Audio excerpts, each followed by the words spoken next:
Blog Talk Radio. You're on here. Hello. Hi. I don't have a whole lot of time. Well, let's begin by finding out whether you're using this line properly or not. Air situation. Yeah, that's right. Were you an employee or are you now? A former employee. I was let go on a medical discharge about a week ago, and I've kind of been running across the country. I don't know where to start. They're gonna they'll triangulate on this position really, really soon. You can't spend a lot of time on the phone, so give us something quick. Okay. Okay. Well, what we're thinking of as aliens are they're extra dimensional beings that an earlier precursor of the space program made contact with. They are not what they claim to be.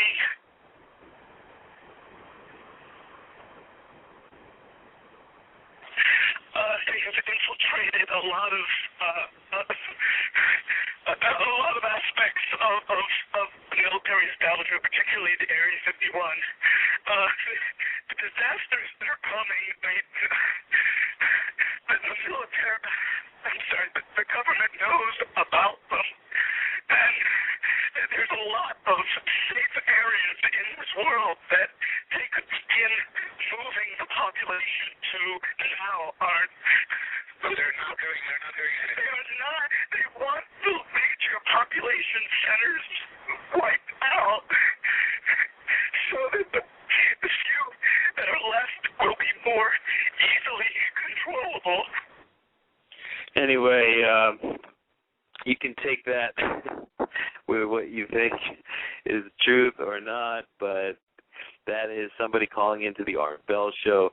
Markren, what's up, man? Welcome to the Aliens Part 2 episode. Hey, man, good to be here. Yeah, that was just from that video that you had posted on the thread about all those different sightings.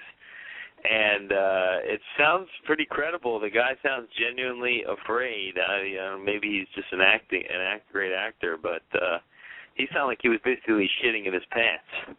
Yeah, I mean, you can sense the sort of, what seems to be genuine distress in his voice, and he obviously seems to be very worried about the situation that he's in. I seem to recall there was another call made to the Coast to Coast AM show, probably going back 2 or 3 years ago now, and this caller claimed that he was in a light aircraft and he was flying over Area 51, and he was going to try and get into the complex, and I think he was talking to might have been George Norrie, one of the hosts, and he was saying that he was pretty much on like a kamikaze mission. He said, I'm pretty sure I'm probably going to be shot down, so I'm just going to make the call kind of quick.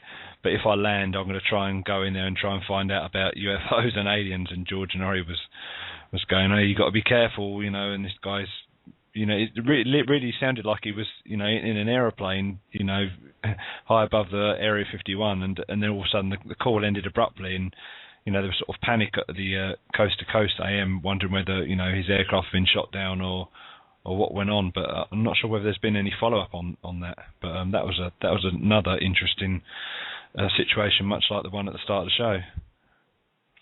Yeah, and that video that you put up there, that kind of has it's a good collection of the different things that people have captured on film. The problem I have is, and I guess I'm going to play kind of the skeptic here, because I've done a lot of looking at stuff this last week, and I honestly can't say that any of it really convinces me of anything, because it's like, okay, if it's really clear and it looks like a fucking spaceship, then I'm like, oh well, how hard is it to make the film of a spaceship? We see it in the movies every fucking day, okay? But if it's like a shitty picture, then you're like, oh, well, that could just be done with, like, you know, a smudge on a piece of film and just, you know, replay it a million times. You know, I mean, it just, to me, it seemed like a lot of this stuff could have been homemade, you know, just like to look like flying saucers.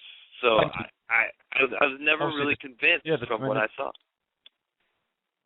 Yeah, I mean, obviously the technology is there for people to you know, manipulate their own movies and things on home computers, and you know, with the advent of, you know, cell phone video cameras and camcorders and personal video equipment, you know, I guess that sort of stuff could be done. I think a lot of people, when they see kind of UFO footage, they expect to see something kind of nice and clear on a screen, like they're watching, you know, Close Encounters or Independence Day or something. But it's not really going to be like that. I mean, these sort of crafts, or if they are crafts, they're not going to be literally kind of 100 yards in front of them. These crafts are going to be miles and miles up in the atmosphere, you know, higher than what you would, I'd imagine you'd look if you was just looking at a normal aircraft, just going across the sky on a. But, you know, some of these things can't really be dismissed out of hand. There's different types of craft. You've got the classic kind of circular craft that everyone thinks of. Then you've got these kind of cigar-shaped crafts. Then you've got, you know, in some occasions, it's not just one craft, you know, flying on its own. You've got, you know, two and three seemingly in formation with each other, or seemingly also in communication with each other. I've seen on some other videos. So it's very interesting. Yeah, I mean, there's definitely, like, something going on, and when you see, like, the thing that convinced me more than anything is, like, the stuff where you see all these people in one area just, like, looking up, and, like, you know they see something, and you can see it on their face. To me, that, like, shows more than the shit they show on the film, because the film doesn't really capture much, you know? I mean, it's just, like, a few lights dangling around. So I look at, like, the expression on the faces of the people there, and they look real. Oh yeah, I mean, a lot of these videos that you see on YouTube and around the internet, you know, the person that's filming it is as well as filming the craft in the sky, they're actually filming people that are around them and looking up to the sky, and you can see the kind of disbelief or the, you know, confusion or wonder in their expressions of what's actually going on in front, you know, of their very eyes. And it's always interesting to see the reaction of other people. Very rarely do you see any of these videos and you see someone sort of laugh or shake their head and walk off or say, you know, that's bullshit. You know, everyone is really looking up in the sky, and in some occasions, you know, there's real legitimate terror in people's eyes from viewing these things.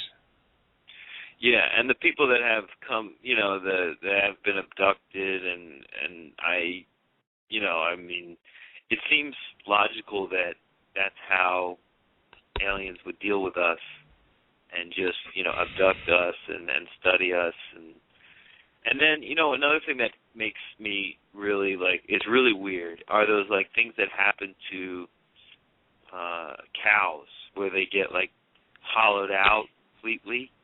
Yeah. And, like, surgically opened in a way that is, like, so, you know, it's, like, bloodless, you know?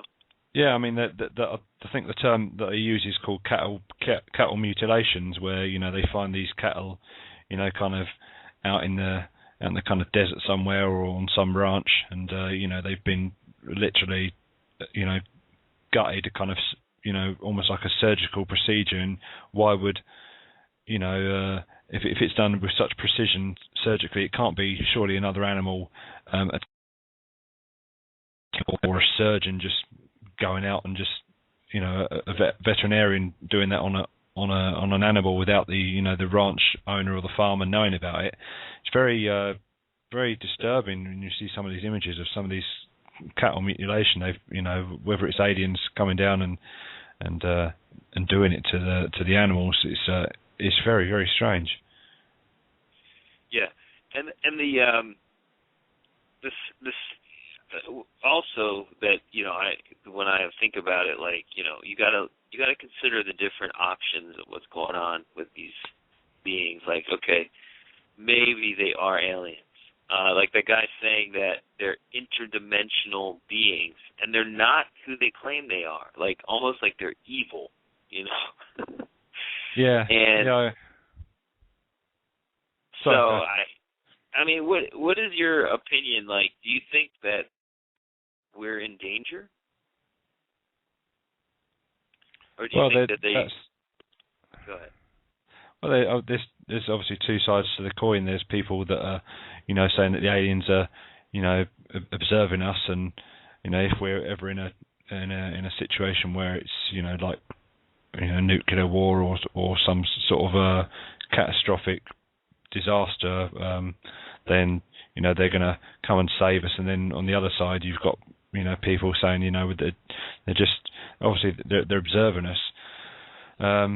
Possibly, ready for some sort of sign of weakness, so they can actually, come and attack us at our lowest ebb, and then, control the planet, and all forms of what we know as government, will be over. That's the way I'm looking at it. Well, and I mean, it's what I'm wondering is, okay,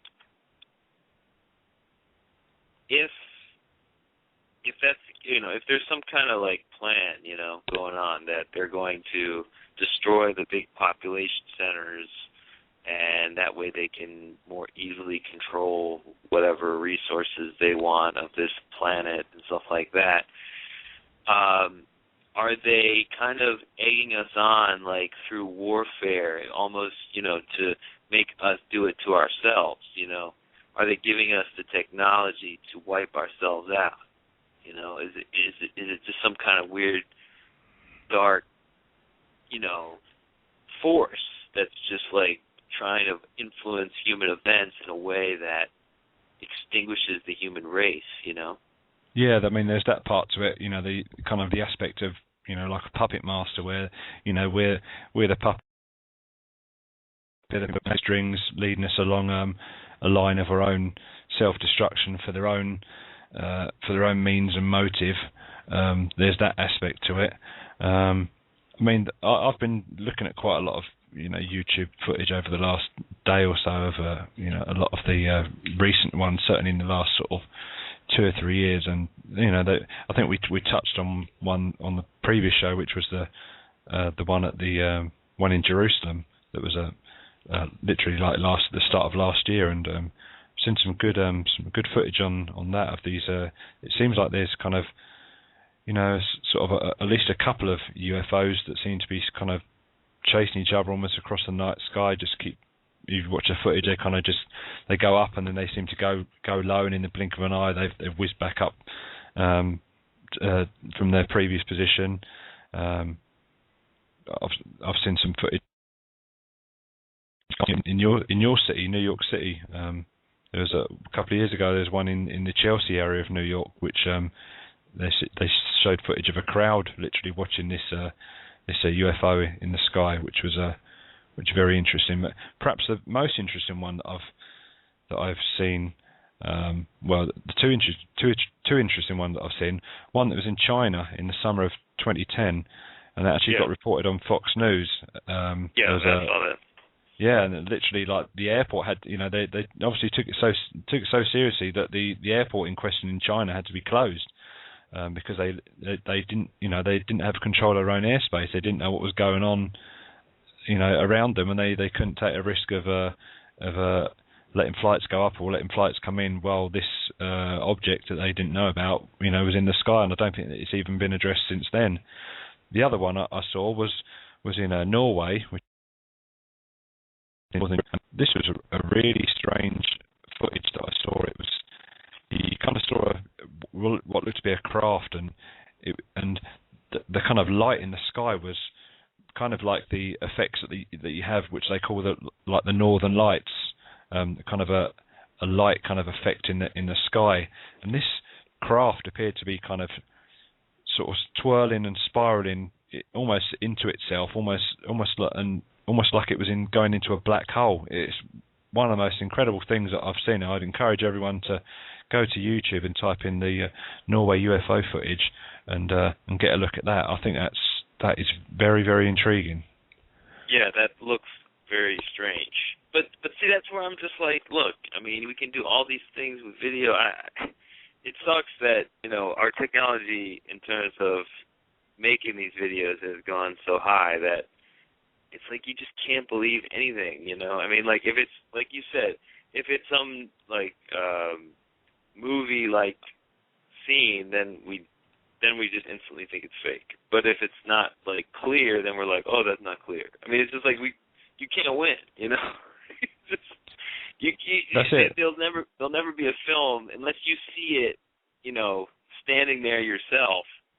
Like, it doesn't matter how many films you see. Like, I'm never gonna believe it until I fucking see it myself. I mean, there's that to it. There's that kind of element of kind of snobbery, like, oh, unless I see it myself, then I'm not gonna believe anything unless all of a sudden we're watching I'm one of those snobs, man.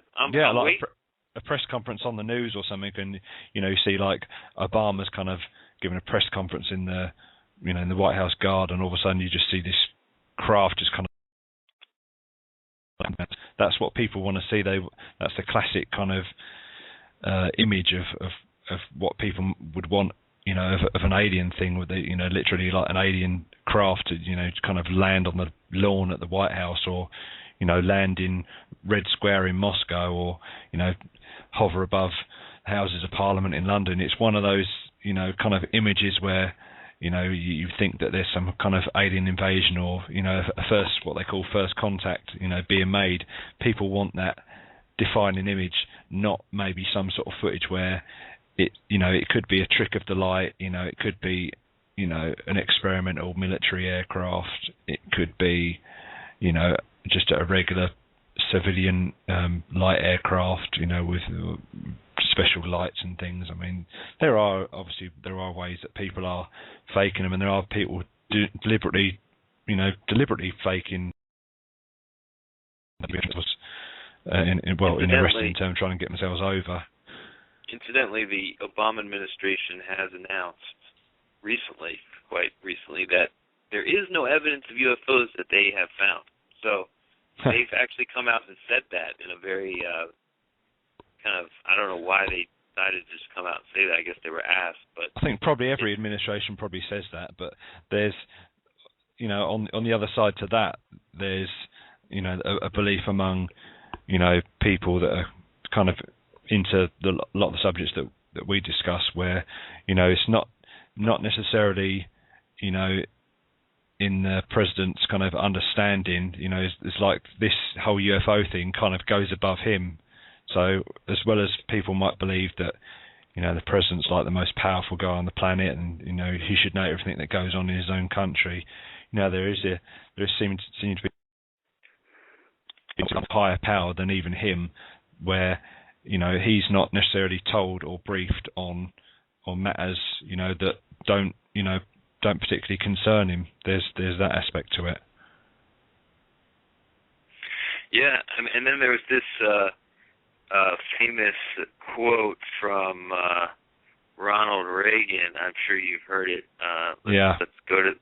Let's hear it right now. Stop to think.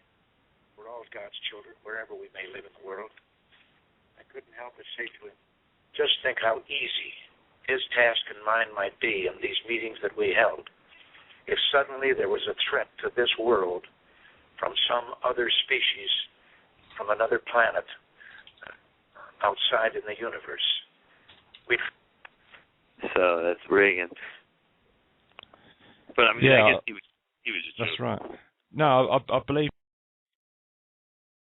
quote, but I think there's also a story that because Reagan was president in the 80s, around the time when the movie E.T. came out, and I think he had a special showing of it in the White House with the director Steven Spielberg there, and kind of the subject came up of aliens or UFOs or something, and I think Spielberg asked him a question, and Reagan was kind of laughed and kind of winked at him and just sort of said, you don't believe in those little green guys or something, nudge, nudge, wink, wink, kind of, I know some stuff, but I obviously can't tell you, kind of a little laugh about it. So maybe he knew. Who knows? But it's no. But I think there's evidence. You know how there was all this talk about putting weapons on the moon. Yeah. And there must be some kind of threat to deal with. I mean, what the fuck? You need weapons on the moon to deal with threats on the Earth? It's a little far away to keep your weapon, you know. Well, yeah, but I mean that probably ties in with when Reagan was president, he had this Star Wars defense plan, and it was all a bit wacky. And it's like if the Russians fire any missiles, when we can launch them from space to to knock them out of the atmosphere or something like that. But just I don't know. I mean, this whole UFO thing. I mean, even astronauts, that have worked for NASA, that have gone up. They've seen things, and most of them have kept quiet. I think there's one of the guys that's really come public about it was a guy called Edgar Mitchell.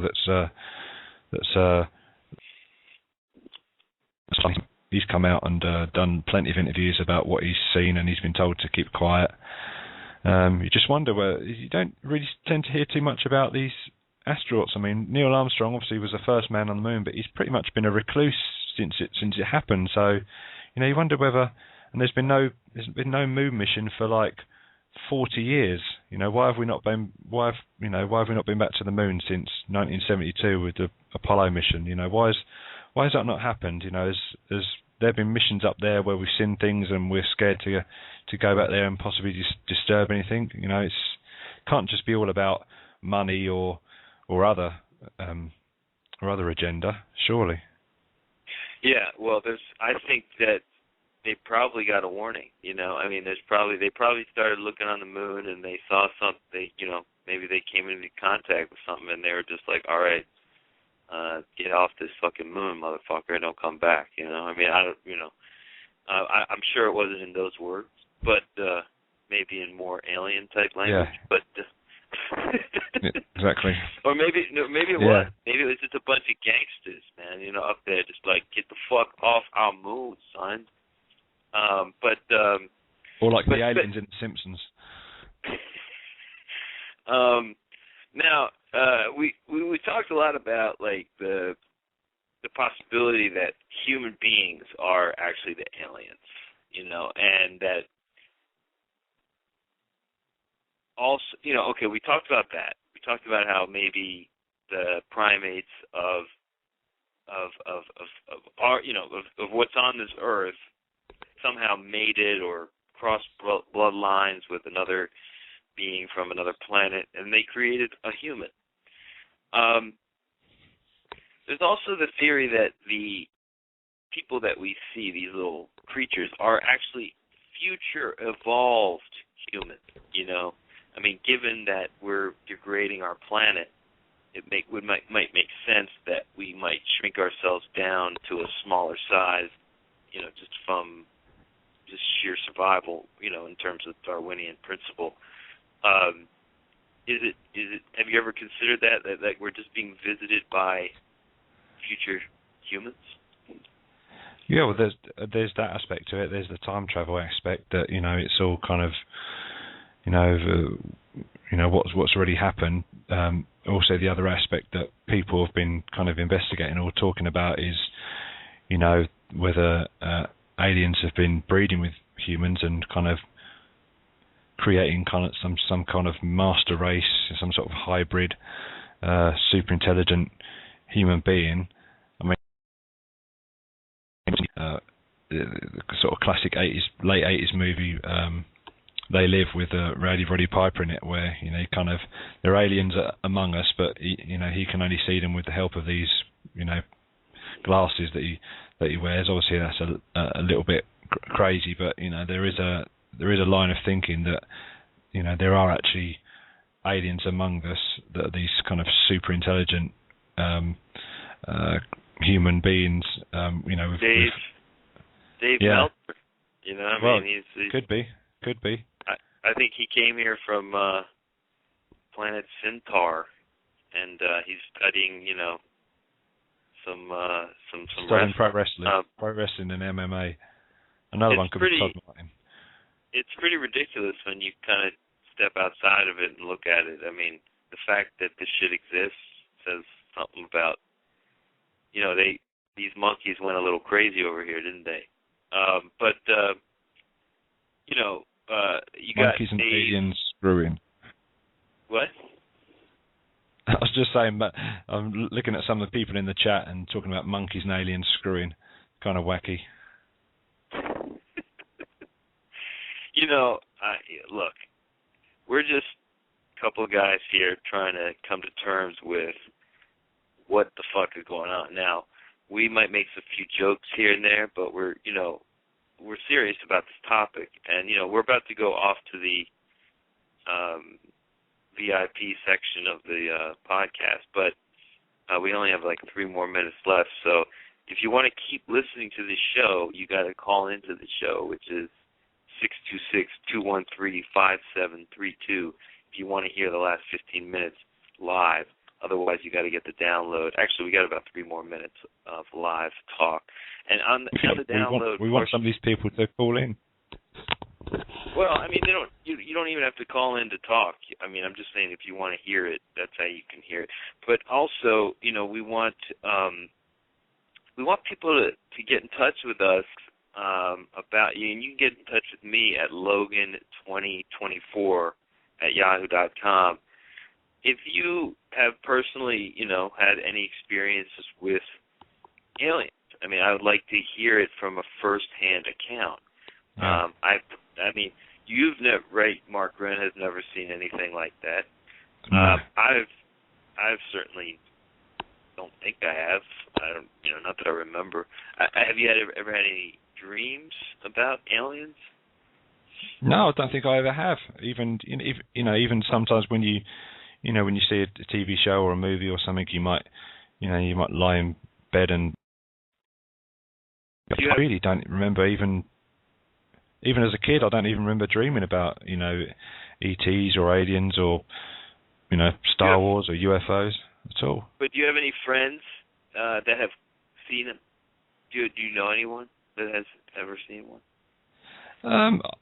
I've heard a couple of people, but I don't know whether they're serious or not. Whether they were just trying to rib me or something, saying that they'd seen some lights in the skies, but nothing about that they've been abducted or that sort of stuff. But I mean, where I live, in the UK, it's quite close to London Heathrow Airport, so we get a lot of lights in the sky.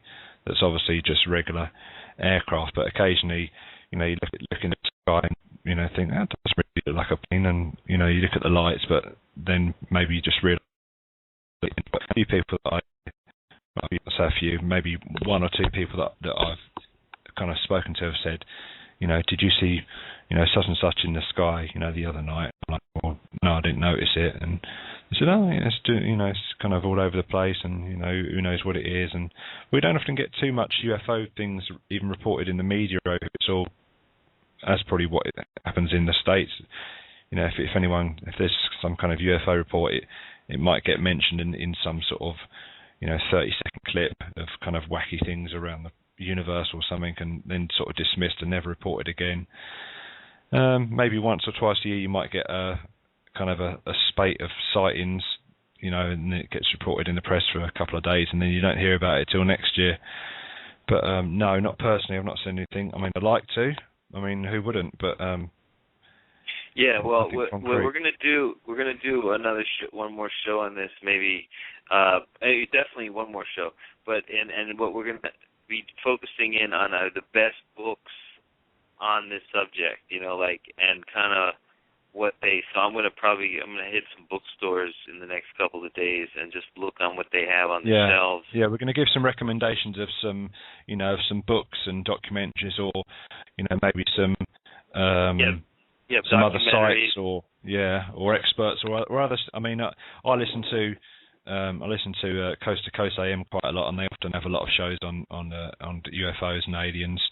There's another guy that I listen to from time to time who's actually published numerous books on the subject, and that's a guy called Whitley Strieber.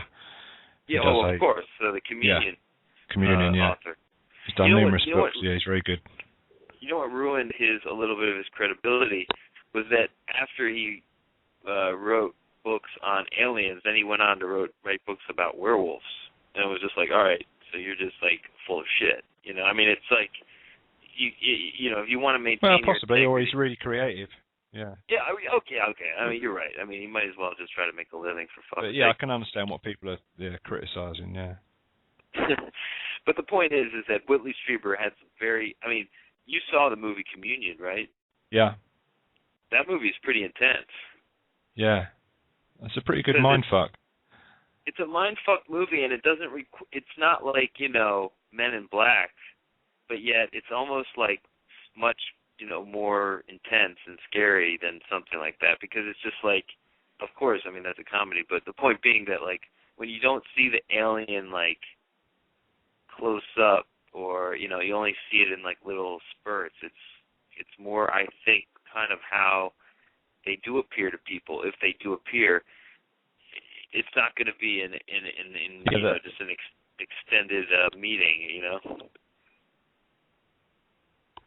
Yeah, I mean, we can, when we do part 3 of the show, we can get into some of these kind of experts and authors and various media, you know, things that we can recommend or that we've read or seen ourselves, as well as the kind of the mainstream Hollywood type movies, whether it's, you know, E.T. or Independence Day or Men in Black or you know, these type of things. What's interesting about Men in Black and a lot of these movies where you do see stuff like that, some people say that the government has almost, you know, sponsored these movies to accommodate us to the future, you know, what's coming. Like all these sci-fi films, they like almost are trying to tell us, like, okay, this is where we're going, so get ready. There's going to be. So in many ways, like, I think a lot of these alien movies have been preparation for us to receive aliens, because at some point we're going to have to confront it if they do exist. Yeah, that's another theory. You know, that the White House, you know, kind of work hand in hand with Hollywood and the TV industry to advise on subjects like these, and that these kind of shows that you see or movies, whether it's Men in Black or Independence Day or even TV series like V or, you know, X-Files, you know, that are kind of a sort of a first step or a sort of preparation strategy for, you know, for what they call you know, disclosure, where, you know, it will come a time where, you know, the president, whoever that will be at the time, will, you know, come in front of the world's media and say, you know, we have made contact, you know, there is life outside of our planet, you know, and this is what's going to happen. And then you've got the whole. It would instantly be like a hate group. A hate group would instantly form, right? Like a hate group against the aliens. Like, it's just that's the way we are. I mean, and that's why I believe that alien trolls.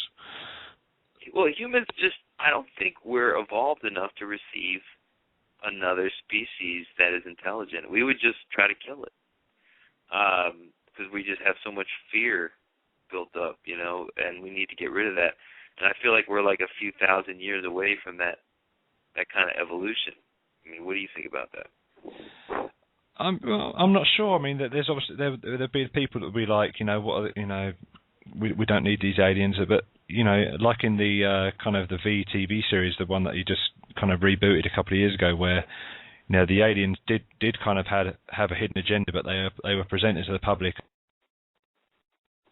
down with this new technology, and they were healing people, and, you know, they were kind of under this promotion that they were, you know, kind of benevolent, you know, kind of helpers for the world, but, you know, there was a hidden agenda that they really wanted to get our resources and minerals and stuff like that. There's that to it. People would want us to attack and kill any kind of enemy, but there'd be other people that would be like, well, you know, if they can help us in any way, if they can cure, you know, if they can cure cancer, if they can cure, AIDS and all these other diseases, they can cure famines and all the ills of the world and stop all these bullshit wars, then we welcome them. If they can help in any kind of way like that, then let's welcome them with open arms. Absolutely. Oh, I mean, I believe in my gut that we would have had a Holocaust of nuclear proportions if it weren't for alien intervention in our history, because I almost have a feeling that we have gone through that, because we were willing to drop the bomb on Hiroshima, and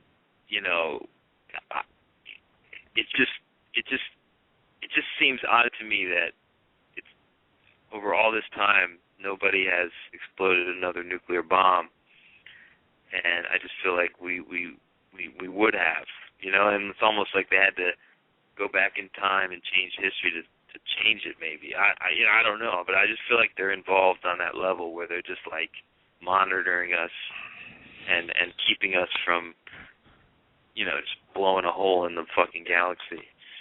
But yeah, exactly. Yeah, I mean, I think after the Nagasaki bombs in World War II, kind of the ending of that war. I mean, it's literally only a few years after the war ended, but when the Roswell incident happened, and then obviously kind of the 50s, which was obviously not long after World War II, was sort of a golden era for kind of the whole UFO kind of sightings and the culture, and obviously the television age started and people were becoming more and more aware of these things. There was a lot of UFO sightings in the 50s, and whether that's to do with the aliens, kind of observing what happened with the dropping of the atom bomb in World War II, could tie in with that. Yeah, I mean, it's just that it would be a shame. I'm sure, if you're watching us, right, and you're an intelligent being, and you see that we have this really dangerous material that we're fucking around with. I just think it's so irresponsible. It shows how really kind of unevolved we are that we would deal with such dangerous material that, it presumes that we're going to be around for 1 million years to keep disposing of it. Even the nuclear power we use has those spent fuel that we have to store for 1 million years before it's not radioactive. I mean, it's absurd. Why would we go to that? It's almost like we're just too dumb for our own good. We're smart, we invent stuff, but we're too dumb to think about the consequences. Yeah. Obviously the nuclear age has been an interesting time over the last kind of 30 years or so. What the aliens want to do with that technology, who knows? They're obviously trying to monitor something. There's also the kind of the thought process that if people don't, kind of physically, literally right in front of the leaders, making these decisions, there is a kind of a train of thought that they could be influencing the leaders by some sort of mind control type thing. Absolutely. I believe there's got to be something going on like that, because it's there's just too many variables and too many fucking hotheads around. You got the North Korea guy, doing his deal, and it's weird now they're suddenly changing their tune. It's somebody with a big stick might be threatening these people or what, but I just feel like there's some kind of intervention on that level. But we only have about 5 minutes left, so we're going to keep talking, but I want you to get an opportunity to shout out whoever listened to this. I just, from the chat room, you got Doug Rigger. What is his name? Yeah, Doug Rigger, yeah. Yeah, he's a good guy. And yeah, UK he's okay. guy. He's a UK guy. Okay. Well. He's an okay UK guy. You got Gary Glitter. I don't know who that is. He's on the chat, but he's okay, but he's probably some fag. Oh well, we I guess that could be a problem. We have Freddie. Neville. Yeah, Freddie. Neville. Freddie. Yeah, Neville. Well, Neville's been in and out of the chat. I don't know what he's doing. He said that he had his dong in his hand, so I'm a little bit worried about that. We can give a shout out to Klitz as well, who's I think he's going to catch us on the download. Cheekbones, always a good supporter. Fred Garvin's been interested in the show. There's a few people on the board that have been listening to the show and been entertained by the show, and we seem to be sort of filling a void. Yeah, well, the subjects that Brian Alvarez has missed. Yeah, I think you know what it is, man. And After Dork. Wow. You know what? I just think that when it comes to these subjects, like, if you're like 100% skeptic, which I mean, to many degrees I am, but not as much as Brian is. Brian is like such a skeptic that I think he just kind of gets bored after a while because he just doesn't buy any of it, you know? And I think that's hard to keep a show going when you're just so skeptical, you know? Yeah, it's a strange one that's kind of annoyed me a little bit with Brian because he says that he's a fan of Coast to Coast AM and he's been listening to these shows all these years, and you know if you're any kind of skeptic, then why are you listening to these sort of shows? Because normally these sort of shows are for people that are really kind of open-minded and you know that have got are more likely to be believers. And listen to these shows, and you know then he's kind of a skeptic on a lot of the shows that he did when he did the After Dark show. And then he just gets excited about stuff like Bigfoot. He just marks out for stuff like Bigfoot. It's strange. Well, he marks it out for like that stupid show, but like that's like almost making fun of the whole issue because he doesn't believe it himself. You know, like anything that's like a joke he'll get into. But I just think that on some level, like you listen to the Art Bell show, like. You know, because it's like, are these people kayfabing me or what? I mean, it's kind of interesting on that level, like where you're like, you can't believe that these people are in earnest, and maybe they are, and there's that kind of doubt that makes you keep listening. It's kind of like wrestling in many ways because there's a lot of kayfabe going on. In some cases it's real, but you just don't know, and so I think that makes it interesting to somebody like Brian. What? Yeah, some of the guests they have on Coast to Coast AM, you know, you can kind of quickly kind of dismiss them out of hand. Some of the stuff that they talk about. But you know, at the end of the day, these shows are daily shows. They've got to kind of have a full schedule of guests. Whether the radio host in question believes with whoever he's interviewing is another thing. You can have people going on there talking about. The Bible, or UFOs, or aliens, or Bigfoot, or JFK, or 9/11, or Loch Ness Monster, or whatever the subject. But you don't. The guy who's doing the interview doesn't necessarily have to believe who he's interviewing, but he's got to. He's got a list of questions. He's got to entertain the notion. I would think to make the interview go well. Work. Yeah. I enjoy the show. I mean, there's obviously. And I download the episodes off the internet, and I'd probably say out of the kind of 7 shows they have in a week, I'd probably download at least 3 or 4 of them. At least 3 or 4 of them will be of interest to me, and some of the ones won't be. But I get good value out of what I listen to, and they're an entertaining way of passing a couple of hours. Absolutely, no. It fulfills a certain void in your mind. But we only have about 15 seconds left, so I just want to thank everybody for listening, and we'll be back again next week to talk about some books and some videos